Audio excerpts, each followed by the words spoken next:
Happy summer, everybody, and welcome back to the Ninja Selling Podcast. I'm Rob Nelson, and I'm here with my single favorite guest for the Ninja Selling Podcast. This is Larry Kendall. Larry, good morning.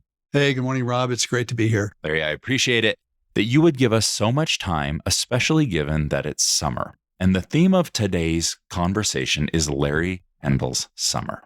Now, we've talked a little bit about this, but the kickoff for summer for the ninjas and our team, the instructors, the coaches, the back office crew, is always an event that we have in Fort Collins called Guide Camp. Guide Camp is rooted in the idea that although we serve instruction roles and we work as coaches and our back office crew runs all our events in the business, we all serve the role of guides. And the idea being that as a ninja comes into our world, they are the hero on their journey, and we are their guide that shows them the way or the ninja path. And so we get together every single year, and it's a development workshop for our team. Why don't you tell us a little bit about Guide Camp? It's been talked about in prior years on the Ninja Selling Podcast, but talk a little bit about what we do and what this year looked like. Sure, you bet. It's always a highlight. Every summer, we bring all the coaches and instructors together for 2 or 3 days. We do videos. We develop new material. We tell stories about what we've learned on the path from the ninjas, some of their success stories, some of their challenges. Always have a speaker. And this year we had Mike Staver, who was amazing. Many of you are familiar with Mike, and he was a highlight for us for sure. And we talked about a number of things. One of the things we talked about was ninja becoming a movement. And everybody was very excited about that. And we also talked about the challenges in the market that our ninjas are facing. One of the big ones is pricing. So we did a lot of work on pricing. We will probably be developing a pricing class. We think that's very relevant. So that was Guide Camp this year. Guide Camp was pretty amazing. One of the things that happened is we had a team of people who are the perennials, right? We've got people that have been on this path with us for the better part of 15 years now, and they're still showing up every single year. And we had, I believe, 8 brand new people, 8 people whose first Guide Camp was this year. A couple of instructors and a handful of coaches were here for the first time. So one of the things that we do is we get back to the core of why we exist as an organization. And we have refined our mission. We've always said we're here to change lives, change careers, and change the industry. And we summarize that by saying ninja selling exists to change the way the world views salespeople. And it's not a deviation. We are very clear that our expertise is in the real estate space. But relationship selling is something that transcends real estate and the adjacent industries that we currently serve. And it's always been a conversation. People say, when are you going to get into, what other ever line of business? And someday we'll talk about that. But we're so clear that this industry that we're blessed to serve needs us more than ever. But we also see that just because you're a real estate salesperson today doesn't mean that your career might take you somewhere else. And the skills that you learn and the ninja systems can help you a lot of different places. So Larry, what do you think about changing the way the world views salespeople? Well, I think that I think we're on that mission. And I think that our approach to it, where we never put clients in the position of feeling pressure, is a key to that. Building relationships versus focusing on transactions. What I'm seeing right now is not only is that a noble mission for changing how the world sees salespeople, but it's also a mission on what salespeople can do to be more successful. I'm witnessing right now that with the shift in the market, the people that are really crushing it are the ones who've built relationships. Yeah. And the people who've been chasing transactions, they're struggling. As one ninja told me, before ninja, I was like a dog chasing cars. And I was buying leads and chasing leads and doing that. And once I started to build relationships and really to get to know my people, know their forward, listen for change, my business improved, my relationships improved. And so, and I think the perception of how you're perceived as a salesperson changes as well. It's really interesting. Peter Parning was the one that when we unveiled that the mission of ninja selling is to change the way the world views salespeople, he took it a couple steps deeper and said, well, in order to do that, we have to change the way that salespeople view the world.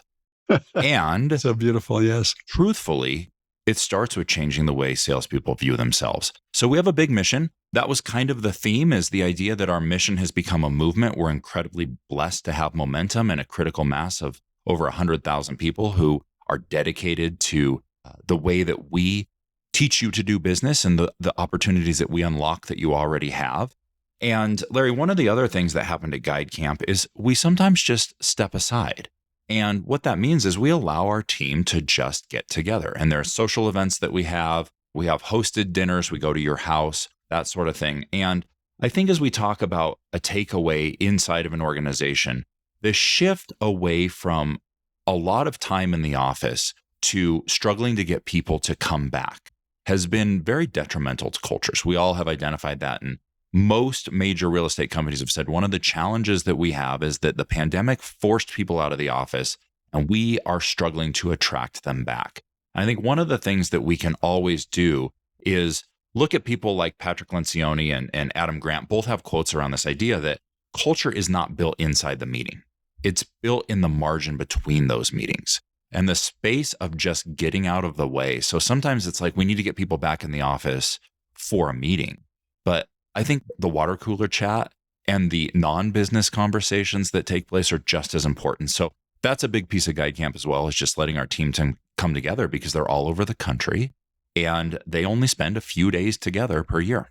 Well, and there was a Ninja manager that made a comment to me about meetings, and he said, we know we had a great meeting when people hang out afterwards talking about it and they're still talking about it the next day. Yeah. And I think we experienced that at Guide Camp. After the formal meetings, it was the informal meetings later where they're talking about it. The next day, they're still talking about it. And then, you've got a good meeting. You got it. And to wrap up Guide Camp and sort of segue into the rest of Larry Kendall's summer, one of the fun things we had, if you don't know, Peter Parnig plays the bass in a band. They're a jazz cover band. It was awesome. We rented out a wonderful venue and gathered our team for a dinner and drinks there. And we got to watch Peter Parnig's band play. So shout out to Peter and his band. But Larry, let's talk about the rest of summer. You have a summer project. Tell us a little bit about what you've got going on and how you have approached this project for your summer. Well, I'm writing another book. I've been working on it, in my head for 10 years probably, but have been serious about writing for about the last 18 months. And my goal is to finish it by the end of the summer. There's 3 sections. 2 sections are done, 1 section to go. It's partially done. So I'm probably 75% there. But the last 25% is a lot of times the challenge. And we have a lot going on this summer. We had Guide Camp, just finished a 3-day Ninja Leadership Institute last week. So now the rest of the summer, I've got to time block my summer so that I can get that to the publisher by the end of the year. I want it out next year. Yeah. We'll tease it a little bit longer and I'll unveil the title in a little bit. But the idea of time blocking is so fundamental to Ninja. And we look at time blocking on a daily basis, but you're looking at this as a couple of months of time blocking. And I think the book Deep Work references time blocking as not just how you create productivity, but it's equally about protecting your energy for what matters most. So tell us a little bit about how Larry Kendall's going to time block right, because this isn't something that, hey, I need to block off 20 minutes to write this email. This is a manuscript that you're finishing. Yeah. So tell us about what your plan is around that, because I think it's very meaningful for us to look at bigger projects in our lives and how they require a lot of planning as well. Yeah, I think, first of all, let's talk about just general time blocking and planning. I think most of us operate from a to-do list. I would recommend that you take your to-do list and to the side of each item, put down how much time you think it'll take to complete that. Then the other thing to do is to prioritize. And so right now we've got projects, but I said to you, Rob, yesterday, well, I'll put that one in the queue. Here's where it'll be, because you've got to prioritize and have your top priorities, at the beginning of the queue and put the others later. With regard to the book, I've really bought into the idea that your most productive hours are the first hours of the day. And I'm an early riser. This morning I was up at 4. Usually I'm up at 5. I got up a little bit earlier today. But 5 o'clock is normal. And you know what? It is very quiet from 5 to 7 in the morning. There's not a lot happening. Nobody's calling you. There's no meetings. And so I try to, as best I can, time block that first 2 hours of the morning for creative time. And whether that's building a class, working on something creative. And for the summer, that opening 2 hours, and it'll probably be longer, but at least the first 2 hours of every day will be devoted to the book. It's fantastic. I mean, my life is a little bit different than that right now. The first few hours of the day, I have a 2-month-old. And so either as a 2-month-old or a 3-year-old, letting me know exactly what they need from me. Yeah. But I'm with you. I think that those hours are very magical. And one of the things you and I had chatted about was you're very blessed to live in Colorado and to have a second home up near the ski areas in the mountains of Colorado. You talked about the ability to go up there and sort of get out of the normal Fort Collins, all the places you usually go, all the things you usually do, and block not just time, but space for this, right? Physically there's less people that are going to pop by and need something from you. So you're going to spend some time up in the mountains and you're going to be doing some writing. One of the challenges I have, and I think a lot of people have, is saying no. And when I'm in town and somebody says, "Can you meet?" I'm hesitant to say no. Yeah. But when I'm out of town, I can say, I really can't because I'm out of town. Yeah. And so it kind of cleans your calendar a little bit, and it's a good way to time block. Yes. So that's my plan for the summer. Yeah. Yes. Well, I think it's very exciting. Are you willing to share the book, the title of the book? Sure, you bet. Just like we have Ninja Selling the book, we'll now have Ninja Leadership, the book. And it'll be a book about how to build and lead a ninja company and how to lead salespeople specifically. But the book is really in 3 parts. The first part is what I call principles. And there's 10 principles that I think any organization, whether it's a profit or a nonprofit, whether it's a sales organization or a manufacturing organization, can benefit from. The second part is kind of big picture, 30,000-foot leadership called the 5 Keys to Leadership that we teach in our Ninja Leadership Institute. And then the third part is the, turning talent into performance, which is really kind of the coaching part. Mm-hmm. So, yeah. We're all very excited for it. Larry is going to spend his summer writing the book, and you can answer. Now the pressure's on, right? Exactly. We put it out there. You can expect that book early 2026. When you write a book, it takes time. I mean, the manuscript is just the beginning. You have publishers, you have printing and editors and all of these things. And one of the other goals is many people just adore the fact that you took the time to record the Ninja Selling book as an audiobook version. And I think your goal is later this year to tackle that with Ninja Leadership as well. Absolutely. You bet. Very cool. Larry, that's your summer. So people may say, hey, we haven't seen as much of Larry this summer. He's going to be recharging his batteries in the mountains. He's going to be spending some time with his family, and he's going to be managing his time and resources very carefully so he can write Ninja Leadership. The other thing that has been swirling in the world this summer are some reoccurring or themes inside of our podcast Facebook group and official Ninja Installation Graduates Facebook group. So if you haven't seen them, the Ninja Selling Podcast on Facebook or the official Ninja Installation Graduates. And Larry, I want to shotgun some questions that in one form or another keep coming up. And I might cite the person who posted the one that I'm reading off of there, but all of these have happened across our sphere in different ways. And I think they're all really good questions for you. So the first one is from Alana, and she says, Ninjas, I recently moved to Washington from Arizona, and I need to rebuild my sphere. Any tips or tricks from agents who've moved with little or no sphere and have had success growing your business in a new place? This kind of takes me back to 1972, 73, when Larry Kendall airdropped into Fort Collins and had to build a professional network. But what are your thoughts for somebody who airdrops into a new community? Yeah, that was my experience. I airdropped into a community that I'd never been to before. I did not know one single person. So the first thing you need to do is find ways to meet people in a way that is comfortable for you. So for me, when we got to town, I saw in the newspaper that there was a United Way campaign going on. I said, I'm going to go down and volunteer. They put me on a committee called the Retail Committee. We went up and down College Avenue calling on businesses. And I think there were about 10 of us on that committee. And suddenly I had 10 people that I knew. And I began to develop a relationship with them. Pat and I got involved in a church. We got involved in a group called Newcomers. Most cities have a newcomers group. It's kind of a national thing, if you will. And in that, you can do different activities. There was a hiking group. There was a bridge group. We got involved with the bridge group and the hiking group. Met people that way. I enjoy playing basketball, so I went down and signed up and got on a city league intramural basketball team. A couple of sales came from that. And I did all the other stuff that you do. I held open houses and so on. But I number one, didn't know anybody. Number two, I didn't know the real estate industry. I was rookie. Whereas when you're airdropping into a new community and you do know real estate, you can get a much faster start. And I'm thinking back over the years, people like Bob Lohner, Ralph Waldo, people who were successful realtors in other markets that got what we call the Rocky Mountain High. They wanted to move to Colorado. They came to Colorado. They didn't know anybody, but they really knew real estate.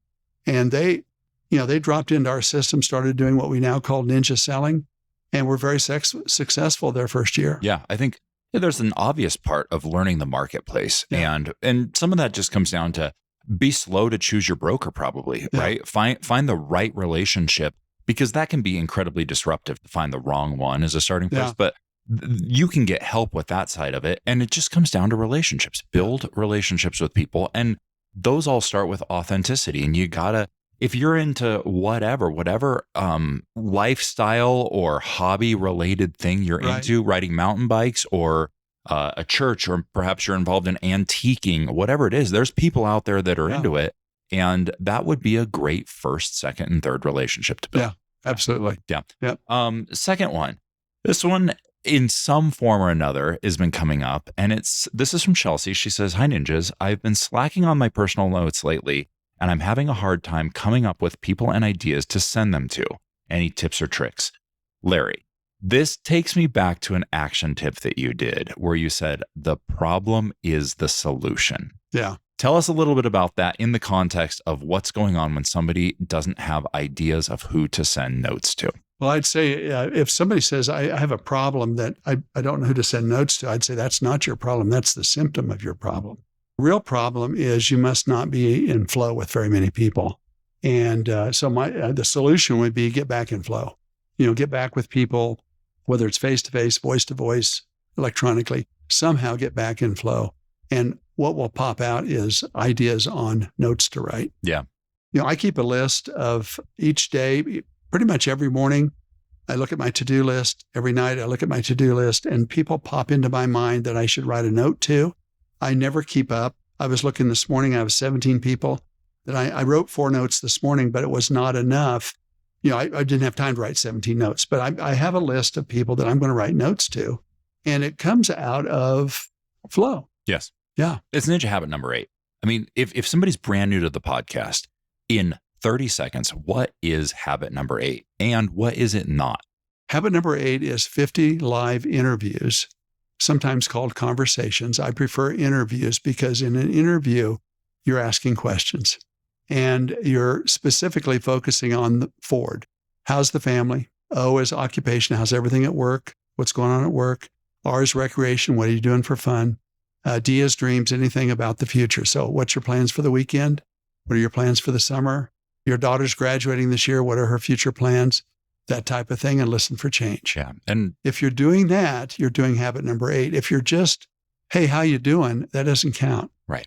There's really one question that's a little bit off limits, which is, who do you know that wants to buy or sell real estate? Yeah. Other than that, it's all just conversations about what's going on in people's lives. Right. And then your job is to listen for the change. Yeah. It's driven by pain or pleasure in their life. So listen for the change and note in your mind, not in that moment, but how might that affect their real estate, and add them to your warm list. The truth is, your warm list is your source of notes if you don't know who to send them to. Yep. You got it. There you go. This one is a perfect segue, and this will be the last question that we cover today.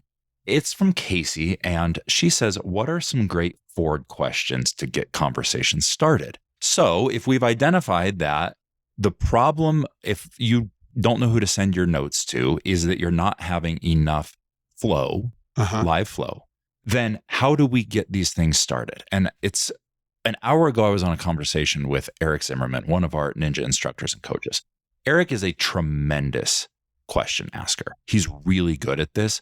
And oftentimes we go to these questions that are really, really generic and they solicit generic responses. Eric asks a very specific question during the summer that I think helps us understand next level questioning that begins a conversation where we can go deeper.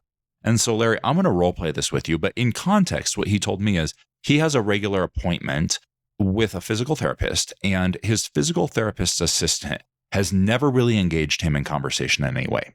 And Eric decided to ask her the question I'm going to ask you. And that question is, so Larry, what is your favorite summertime activity? Which is not a weird question to ask somebody right now, because the first thing you're going to say is, man, it sure is hot today, right? Yes. And the person's going to say, yeah, no kidding. And you say, I really can't wait for the weekend. I love the weekends during the summer. So what is your favorite summertime? Rob, in the summertime, anything outdoors is fun. So whether it's hiking or golfing or biking or whatever. But when I'm in my house, my favorite activity is be in my outdoor room looking across the water at the mountains. Oh, I love that. We live on a lake and looking across the lake at the mountains. Yeah. And as you're in that, you're there right now. You're seeing that.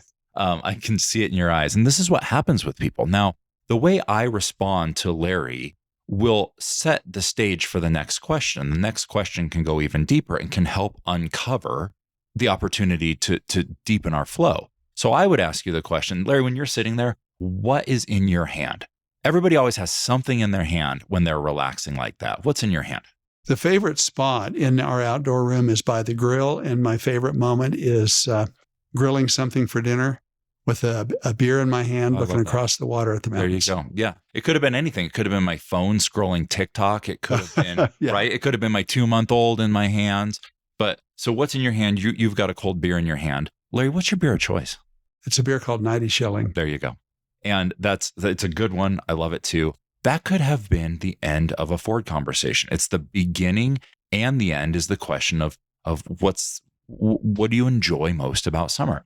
And I think of this from the context of suddenly, if we were in flow with one another, I have my next step for you, which is in the next week, I need to go to the basement where they keep all the branded merchandise for our brokerage and pull out one of those little lunch pail coolers, put 390 shillings in it, a little bit of ice, a handwritten note, and drop it on your front porch in the next week and say, Larry, I sure hope you're getting enough grilling time this year. I'd enjoy that. Yeah.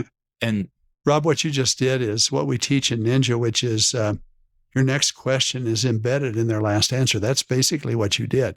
And that's how you keep the conversation rolling. And that's how you go deeper in the conversation. So you're not just one and done.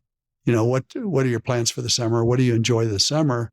And then moving on to another question. You went deeper. And, I could have said anything outside. Give me some examples. But I ended up in our outdoor room and you went deeper. Yeah. And I think that the thing I also learned there is we got to the point of some specific thing that triggered for me the ability to create the follow-up. And this is the Ninja concept of forward and record. Right. It's kind of keep asking forward questions until you come up with how you can see the ball landed in your court. And then you advance the conversation through creation of value for them. And then if you drop off that cooler with the beers and the note, now you've elevated it to a wow experience. Yeah. And you can solicit in that note. I could put, Larry, I sure hope you're getting enough grilling time this summer. Shoot me a picture of a great sunset from your back porch, something like that. And that puts the ball in their court too. And most people are going to do that. Realize this has nothing to do with real estate, but it just has to do with flow. Mm-hmm. And now one of the other things that could happen in this scenario is you update your database to reflect that one of the things that Larry Kendall values most is that waterfront back patio. Mm-hmm. That's a big deal. So imagine, I know you well, and imagine a scenario where the ability to get a little bit more water exposure, or you're west facing and it's hot. Maybe there's 3 houses down. This is where people start to find the connections within their own database. And this is really the find property matches piece. But you have to get to this level of flow and understand this in order to even create those property matches. Well, and when you go to your database, one of the most successful realtors and ninjas that I've ever met, he had a very simple database. And in the notes section of that database, he had their Ford. So he had a category, family, his name, her name, dogs' names, birth dates, occupation, where they work, what they do there, how long they've been there, recreation, favorite hobbies, favorite restaurants, favorite sports team, favorite beers, all of that. It's as simple as that, really. Yeah. And it is simple until you realize that the complexity that we make of this really isn't there, because all we did is talked about what you enjoy doing during the summer. Yeah. And the beauty is that I don't just capture it in my mind for a second and move on to the next thing, or think about how quickly I can tell you about how I got a new pontoon boat that we're trying to spend a bunch of time, which I didn't, by the way. But, like most people are thinking one step ahead in the conversation. All you have to think is what's his next step in the conversation, and lead Larry to that. You got it. And then suddenly it's 90 shilling. Put it in your database, loves 90 shilling, loves the back patio, and show up and create value. Yeah. So Larry, thank you so much, both for being here. Thank you for time blocking your summer to write the Ninja Leadership book. Thanks for sharing about Guide Camp, and especially thanks for answering these questions for the ninjas. It's my honor. I know you're not often on Facebook. You've got a lot of things to do, and scrolling Facebook is not one of them. But I appreciate that you do chime in here from time to time. And I love when we can not just put a paragraph response in these, but we can reference it in the podcast. So I really appreciate that. For those that have a question, if you post it in either the official Ninja Installation Graduates Facebook group or the Ninja Selling Podcast Facebook group, you will get responses both from ninjas and from time to time from Larry Kendall. So again, thank you. Have a wonderful summer, Larry. I promise I won't bug you with more podcasts for the next few weeks. All right, Rod. Thank you. It's always a pleasure.